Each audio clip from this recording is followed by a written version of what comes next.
Hello everyone, आप सबका स्वागत है मेरे यूट्यूब चैनल ये लर्न आइडिया में। आज का जो हमारा टॉपिक है टर्नर थ्योरी एमसीक्यू के बारे में है, जो हम आपको रेगुलर क्लास करवाएंगे एग्जाम होने तक और सिलेबस के हिसाब से पूरा टॉपिक वाइज आपका क्लास हम करवाएंगे। तो आज का जो हमारा टॉपिक है टर्नर थ्योरी एमसीक्यू के बारे में स्टार्ट करते हैं। आज का जो हमारा क्लास है, पहला क्वेश्चन है what is the material to hold the abrasive particle together in grinding wheel. मतलब जो क्वेश्चन में पूछा गया है कि ग्राइंडिंग व्हील में घर्षणकारी कणों को साथ रखने के लिए कौन सा मटेरियल उपयोग किया जाता है। तो इसके लिए पहला ऑप्शन है ग्रेड, दूसरा गाइड, तीसरा बॉन्ड और चौथा ऑप्शन है ग्रेन। तो जैसे क्वेश्चन में पूछा गया था कि ग्राइंडिंग व्हील में घर्षणकारी मतलब एब्रेसिव कण को एक साथ रखने के लिए कौन सा मटेरियल का उपयोग किया जाता है, तो इसका जो सही आंसर है option number C, bond. Next question, which types of centre is use at the end of the job if no countersink hole in permitted. जो क्वेश्चन में पूछा गया है कि यदि कोई काउंटर सिंक होल की अनुमति नहीं है तो कार्य के अंत में कौन से प्रकार का सेंटर उपयोग किया जाता है।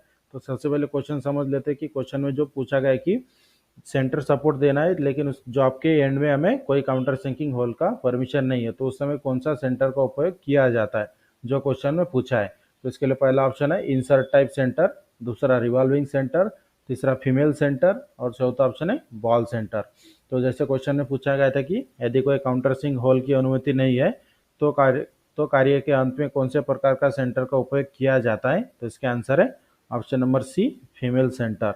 Next question, which is the case of a small particle of the material become embed in the space between the grain of the grinding wheel।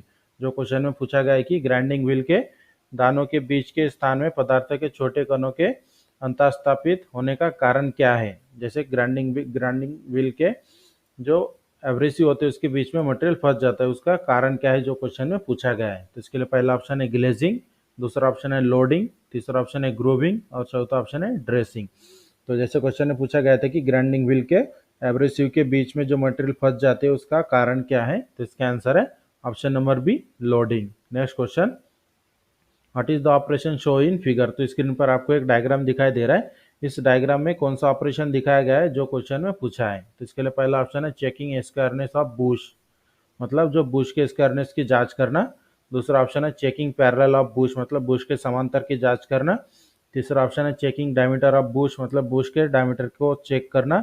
और चौथा ऑप्शन है टेस्टिंग कॉन्सेंट्रिसिटी ऑफ बुश, मतलब Bush के कॉन्सेंट्रिसिटी की check किया जा रहा है।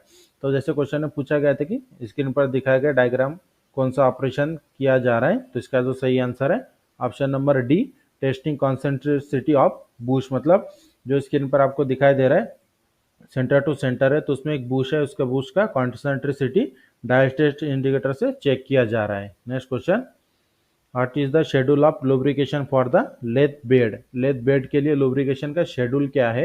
मतलब लुब्रिकेशन का मतलब क्या होता है, जब भी हम काम करते हैं उसके ऊपर ऑयल वगैरह करते हैं तो लेथ बेड का लुब्रिकेशन शेड्यूल क्या है जो क्वेश्चन में पूछा है। तो इसके लिए पहला ऑप्शन है डेली, दूसरा ऑप्शन है वीकली, तीसरा ऑप्शन है मंथली और चौथा ऑप्शन है फ्रीक्वेंटली। तो जैसे क्वेश्चन में पूछा गया था कि लेथ बेड के लिए लुब्रिकेशन का शेड्यूल क्या है, तो इसका सही आंसर है ऑप्शन नंबर ए, डेली। और इसी तरह के रेगुलर क्लास हम आपको एग्जाम होने तक करवाएंगे। जो भी मेरे चैनल पर नए हैं मेरे चैनल को सब्सक्राइब करके बेल आइकन को दबाएं ताकि मेरे वीडियो की नोटिफिकेशन आपको टाइम पर मिलता रहे। और जितने भी हम क्वेश्चन सॉल्व करते हैं इसके वीडियो के डिस्क्रिप्शन में इसके पीडीएफ की लिंक भी मिल जाएंगे, वहाँ से आप डाउनलोड करके चेक कर सकते हैं। डिस्क्रिप्शन में जो लिंक दिया गया है उस लिंक को ओपन करने के बाद आपको स्क्रॉल करके नीचे जाना है, डाउनलोड पीडीएफ का एक बटन दिखाई देगा, उसमें आपको क्लिक करके पीडीएफ डाउनलोड कर सकते हैं। Next question, what is the name of the lubrication method. तो स्क्रीन पर आपको एक डायग्राम दिखाया गया है लुब्रिकेशन मेथड का, तो इस मेथड का नाम क्या है जो क्वेश्चन में पूछा है। तो इसके लिए पहला ऑप्शन है ऑयल पंप, दूसरा फोर्स फीड, तीसरा ग्रेविटी फीड और चौथा है स्प्लैश लुब्रिकेशन। तो जैसे क्वेश्चन में पूछा गया था कि what is the name of the lubrication method, lubrication method का नाम क्या है, विधि का, इस विधि का नाम क्या है। तो इसका जो सही आंसर है option number D, splash lubrication method है। स्प्लैश लुब्रिकेशन मेथड में ये जो आपको स्क्रीन पर डायग्राम दिखाई दे रहा है इसे रिंग ऑयलिंग कहा जाता है। तो ये रिंग ऑयलिंग आता है हमारा स्प्लैश लुब्रिकेशन मेथड में। Next question, which chuck is mainly used for getting a very effective grip on the job. मतलब जैसे क्वेश्चन में क्या पूछा गया है कि किस चक का मुख्य रूप से कार्य पर बहुत प्रभावी पकड़ बनाने के लिए उपयोग किया जाता है, मतलब किसी जॉब के ऊपर अगर ज़्यादा पकड़ चाहिए तो उस समय कौन से चक का उपयोग किया जाता है, जैसे जो क्वेश्चन में पूछा है। तो इसके लिए पहला ऑप्शन है पुश आउट चक, दूसरा कॉलेट चक, तीसरा मैग्नेटिक चक और चौथा ऑप्शन है हाइड्रोलिक चक। तो जैसे क्वेश्चन में पूछा गया था कि किस चक का उपयोग सबसे ज़्यादा पकड़ के लिए किया जाता है, तो इसका सही आंसर है option number D, hydraulic chuck. Next question, what is the name of the lubrication. तो स्क्रीन पर आपको एक लुब्रिकेशन का नाम डायग्राम दिखाई दे रहा है, तो इसका नाम क्या है जो क्वेश्चन में पूछा है। तो इसके लिए पहला ऑप्शन है ऑयल पंप मेथड, दूसरा वीक फीड मेथड, तीसरा फोर्स फीड सिस्टम और चौथा ऑप्शन है स्प्लैश लुब्रिकेशन सिस्टम। तो स्क्रीन पर जो आपको डायग्राम दिखाया गया है लुब्रिकेशन मेथड का, तो इसका नाम है option number D, splash lubrication.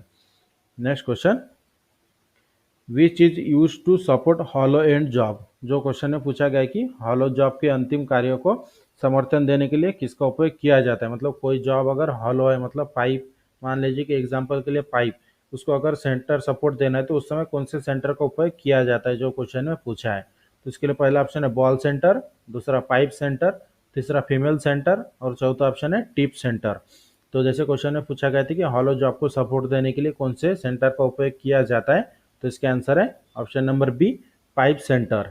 Next question, what is the name of the lathe accessories. तो स्क्रीन पर आपको एक लेथ एसेसरीज का डायग्राम दिखाई दे रहा है, तो इस डायग्राम का नाम क्या है जो क्वेश्चन में पूछा गया है।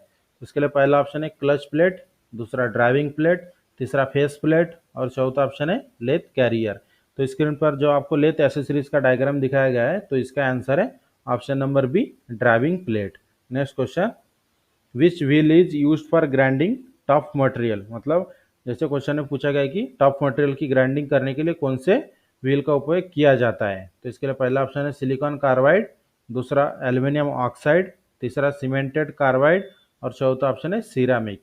तो जैसे क्वेश्चन में पूछा गया था कि टफ मटेरियल की ग्राइंडिंग करने के लिए कौन से व्हील का उपयोग किया जाता है, तो इसका आंसर है option number B, aluminium oxide.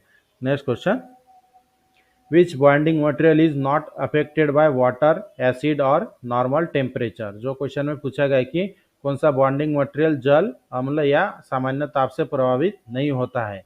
तो इसके लिए पहला ऑप्शन है वेट्रीफाइड, दूसरा रेजिनेट, तीसरा ऑप्शन है बैकलाइट और चौथा ऑप्शन है रबर। तो जैसे क्वेश्चन में पूछा गया था कि कौन सा बॉन्डिंग मटेरियल जल, अम्ल या सामान्य ताप से प्रभावित नहीं होता है, तो इसका आंसर है option number B, vitrified. Next question, what is the name of the part mark X. तो स्क्रीन पर आपको एक लेथ स्टडी रेस्ट का डायग्राम दिखाया गया है, तो इसमें एक्स के रूप में जो पार्ट आपको दिखाया गया है, तो इस पार्ट का नाम क्या है जो क्वेश्चन में पूछा है। तो इसके लिए पहला ऑप्शन है स्टडी हिंज, दूसरा एडजस्टिंग स्क्रू, तीसरा फ्रेम और चौथा ऑप्शन है एडजस्टिंग पैड। तो जो क्वेश्चन में पूछा गया था कि स्क्रीन पर दिखाया गया लेथ स्टडी के ऊपर जो एक्स के रूप में दिखाया गया भाग है उसका नाम क्या है, तो इसका आंसर है option number D, adjusting pad. Next question, what term indicated the actual size of the abrasive grain. कौन सा टर्म एब्रेसिव ग्रेन के वास्तविक आकार को दर्शाता है, जो क्वेश्चन में पूछा है। तो इसके लिए पहला ऑप्शन है स्ट्रक्चर, दूसरा ग्रिड साइज, तीसरा ग्रेड ऑफ बॉन्ड, चौथा ऑप्शन है एब्रेसिव टाइप। तो जो क्वेश्चन में पूछा गया था कि कौन सा टर्म एब्रेसिव ग्रेन के वास्तविक आकार को दर्शाता है, तो इसके आंसर है option number B, grid size. Next question, what is the name of the part mark X in plunger type dial test indicator. तो स्क्रीन पर आपको एक plunger type dial test indicator दिखाया गया है और इसमें जो एक्स के रूप में जो पार्ट दिखाया गया है, इस पार्ट का नाम क्या है जो क्वेश्चन में पूछा है। तो इसके लिए पहला ऑप्शन है बेजल, दूसरा एनविल, तीसरा स्टीम और चौथा ऑप्शन है प्लंजर। तो जैसे क्वेश्चन में पूछा गया था कि plunger type dial test indicator में एक्स के रूप में चिन्हित भाग का नाम क्या है, तो इसका आंसर है option number D, plunger. Next question, what is the name of chuck that has a hardened steel sleeve having slits cut partly। जो क्वेश्चन में पूछा गया है कि एक चक का नाम क्या है जिसमें एक हार्डेंड स्टील स्लीव होता है और स्लीव अंशतः मतलब उसमें एक स्लॉट भी कटे होते हैं। तो इसके लिए पहला ऑप्शन है कॉम्बिनेशन चक, दूसरा कॉलेक्ट चक, तीसरा मैग्नेटिक चक और चौथा ऑप्शन है हाइड्रोलिक चक। तो जैसे क्वेश्चन में पूछा गया था कि कौन सा चक है जिसमें एक हार्डन्ड स्टील का स्लीव होता है और उसमें स्लिट भी कटे होते हैं, तो इसका जो सही आंसर है ऑप्शन नंबर बी, कॉलेट चक।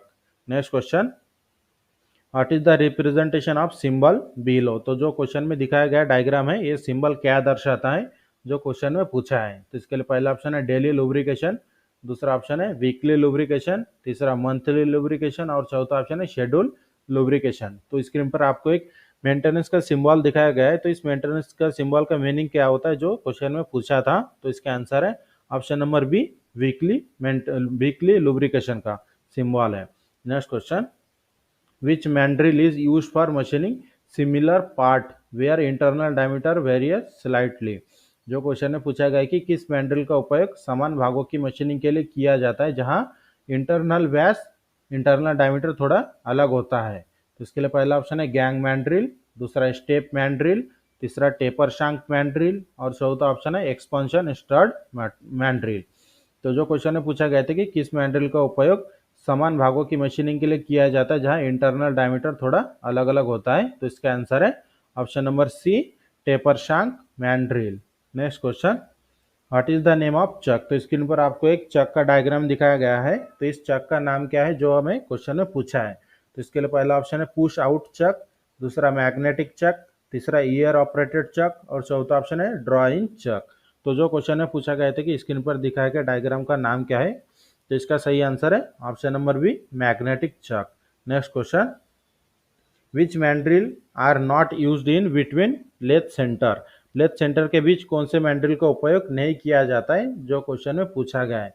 तो इसके लिए पहला ऑप्शन है कोन मैंड्रिल, दूसरा गैंग मैंड्रिल, तीसरा स्टेप मैंड्रिल, चौथा ऑप्शन है टेपर शांक मैंड्रिल। तो जो क्वेश्चन में पूछा गया था कि लेथ सेंटर के बीच कौन से मैंड्रिल का उपयोग नहीं किया जाता है। तो इसका आंसर है option number B, gang mandrel. Next question, what is the name of the centre. तो स्क्रीन पर आपको एक सेंटर का डायग्राम दिखाया गया है लेथ सेंटर का। तो ये कौन से प्रकार का लेथ सेंटर है जो क्वेश्चन में पूछा है। तो इसके लिए पहला ऑप्शन है फीमेल सेंटर, दूसरा ऑर्डिनरी सेंटर, तीसरा रिवॉल्विंग सेंटर और चौथा ऑप्शन है सेल्फ ड्राइविंग लाइव सेंटर। तो जो क्वेश्चन में पूछा गया था कि स्क्रीन पर दिखाए गए सेंटर का नाम क्या है। तो इसका आंसर है option number D, self driving live centre. Next question, which mandrel is manufactured to reduce the number of mandrel. जो क्वेश्चन में पूछा गया कि मैंड्रिल की संख्या कम करने के लिए कौन से मैंड्रिल का निर्माण किया जाता है। तो इसके लिए पहला ऑप्शन है थ्रेडेड मैंड्रिल, दूसरा स्टेप मैंड्रिल, तीसरा सॉलिड मैंड्रिल और चौथा ऑप्शन है गैंग मैंड्रिल। तो जो क्वेश्चन में पूछा गया था कि मैंड्रिल की संख्या कम करने के लिए किस प्रकार का मैंड्रिल का उपयोग किया जाता है, निर्माण किया जाता है। तो इसका आंसर है option number B, step mandrel. Next question, what is the name of a lathe accessories. तो जो स्क्रीन पर आपको लेथ एसेसरीज का डायग्राम दिखाया गया है। तो इसका नाम क्या है जो क्वेश्चन में पूछा है। तो इसके लिए पहला ऑप्शन है लेथ ट्रैवलिंग स्टडी, दूसरा लेथ फिक्स स्टडी, तीसरा थ्री जॉ सेल्फ सेंटरिंग चक और चौथा ऑप्शन है लेथ कैरियर। तो जो क्वेश्चन में पूछा गया था कि लेथ एसेसरीज का स्क्रीन पर दिखाया गया लेथ एसेसरीज का नाम क्या है। तो इसका सही आंसर है option number B, option number D, lathe carrier. Next question, what is the name of the lathe accessories. तो स्क्रीन पर आपको एक लेथ एसेसरीज का डायग्राम दिखाया गया है। तो इसका नाम क्या है जो क्वेश्चन में पूछा है। तो इसके लिए पहला ऑप्शन है लेथ मैंड्रिल, दूसरा ड्राइविंग प्लेट, तीसरा कैच प्लेट, चौथा है लेथ सेंटर। तो जो क्वेश्चन में पूछा गया था कि लेथ एसेसरीज का नाम क्या है। तो इसका आंसर है option number C, catch plate. Next question, what is the name of the lathe accessories. तो स्क्रीन पर आपको एक लेथ एसेसरीज का डायग्राम दिखाया गया है।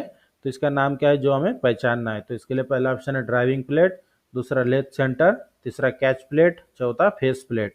तो जो क्वेश्चन में पूछा गया था कि लेथ एसेसरीज जो दिखाया गया है क्वेश्चन में इसका नाम क्या है। तो इसका आंसर है option number D, face plate. Next question, what is the name of the lathe accessories. तो स्क्रीन पर आपको एक लेथ एसेसरीज का डायग्राम दिखाया गया है। तो इसका नाम क्या है जो क्वेश्चन में पूछा है। तो इसके लिए पहला ऑप्शन है फेस प्लेट, दूसरा लेथ मैंड्रिल, तीसरा थ्री जॉ सेल्फ सेंटरिंग चक, चौथा ऑप्शन है कैच प्लेट। तो जो लेथ एसेसरीज आपको डायग्राम में दिखाया गया है। तो इसका जो सही आंसर है option number C, three jaw self centering chuck. Next question, what is the name of a lathe accessories. तो स्क्रीन पर आपको एक लेथ एसेसरीज का डायग्राम दिखाया गया है। तो इसका नाम क्या है जो हमें पहचानना है। उसके लिए पहला ऑप्शन है फोरजा इंडिपेंडेंट चक, दूसरा ऑप्शन है थ्रीजा सेल्फ सेंटरिंग चक, तीसरा ऑप्शन है फेस प्लेट और चौथा ऑप्शन है लेथ मैंड्रिल। तो जो आपको स्क्रीन पर डायग्राम दिखाया गया है। तो इसका जो सही आंसर है option number D, option number A, four jaw independent chuck, क्योंकि इसमें चार जा आपको दिखाई दे रहा है इसलिए ये इसका नाम है फोरजा इंडिपेंडेंट चक। इस तरह से आज के क्लास में हमने आपको जो Turner first year theory MCQ की क्लास में हमने आपको 27 क्वेश्चन सॉल्व करके दिया है और इसी तरह की रेगुलर क्लास भी हम आपको एग्जाम होने तक करवाएंगे। तो जो भी मेरे चैनल पे नए, मेरे चैनल को सब्सक्राइब करके बेल आइकन को दबाएं ताकि मेरे वीडियो की नोटिफिकेशन आपको टाइम पर मिलते रहे। और जो भी क्वेश्चन हम सॉल्व करके दिया इसकी पीडीएफ भी आपको डिस्क्रिप्शन में लिंक मिल जाएगा, जहाँ से आपको लिंक पे क्लिक करके आपको पीडीएफ ओपन हो जाता है। उसके नीचे आप स्क्रॉल करोगे तो डाउनलोड पीडीएफ का बटन दिखाई देता है, उसमें क्लिक करके आप डाउनलोड कर सकते हैं। और वीडियो अच्छी लगी तो हमारे चैनल को सब्सक्राइब करें, शेयर करें और लाइक करना ना भूलें।